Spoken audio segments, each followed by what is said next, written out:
Bonjour à tous, c'est Laurence pour Duo Naissance. Alors aujourd'hui je reviens vers vous pour discuter de l'instruction en famille, du fait que cela va peut-être s'annuler, mais en même temps que suite au contexte sanitaire du moment, ça va peut-être aussi nous être de nouveau imposé. Alors qu'en pense-t-on? Que peut-on faire dans ces situations? Comment organiser le quotidien? Comment avoir confiance dans les capacités d'apprentissage de nos enfants? Comment leur proposer des activités pédagogiques, ludiques, sportives, créatives, manuelles ou tout autre, ou comment justement les laisser maîtriser leur emploi du temps, les laisser choisir leurs activités en ayant confiance en eux. On peut en discuter, il y a vraiment matière à réfléchir à tout ça.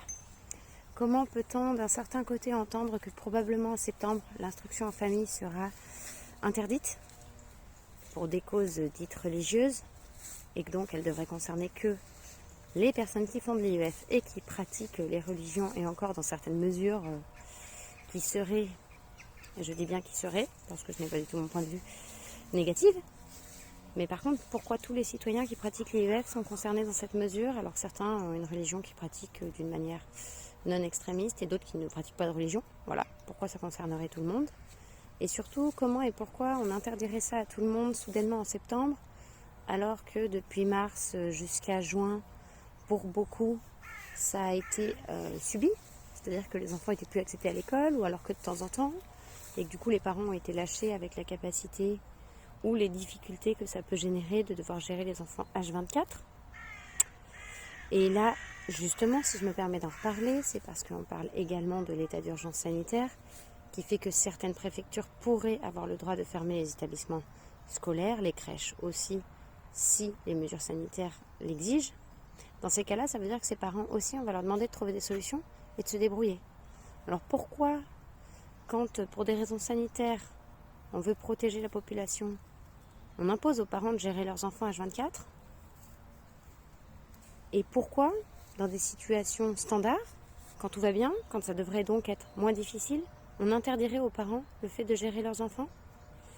Voilà, toutes ces questions se posent. Elles peuvent être étudiées sous plein de points de vue, statistiques, écologiques, économique, sociologique, psychologique, historique, politique. Et selon les points de vue, vous n'aurez jamais la même réponse. Toutes les personnes peuvent étayer leur raisonnement en vous apportant des arguments fondés et qui pour autant vont aller à l'inverse d'autres personnes avec des arguments tout aussi fondés, mais basés sur un autre contexte. Alors voilà, j'aimerais vous citer une idée qui me vient de mes études de sociologie. La vérité n'existe pas. Il y a des vérités et celles-ci, elles dépendent toutes du contexte, du cadre dans lequel on vit. Mais la vérité unique, elle n'existe pas. Alors faites-vous confiance en tant que parent, faites-vous confiance pour déterminer ce qui vous semble utile à vos enfants. Posez-vous la question de qu'est-ce que je veux apporter à mes enfants? Est-ce que ce que je leur apporte aujourd'hui, c'est pour dans quelques années, dans quelques mois, pour quand ils seront adultes? Ou est-ce que ce que je veux pour mes enfants aujourd'hui, c'est les rassurer, les rendre heureux au jour d'aujourd'hui et leur transmettre ce dont ils ont besoin aujourd'hui? C'est des questions qui se posent, vous pouvez vous les poser tout seul, on peut en discuter, je peux vous accompagner. Et si vous cherchez des pistes de réflexion, n'hésitez pas à regarder mes vidéos sur Duo Naissance sur ma chaîne YouTube. Je vous remercie, bonne journée, au revoir et à bientôt.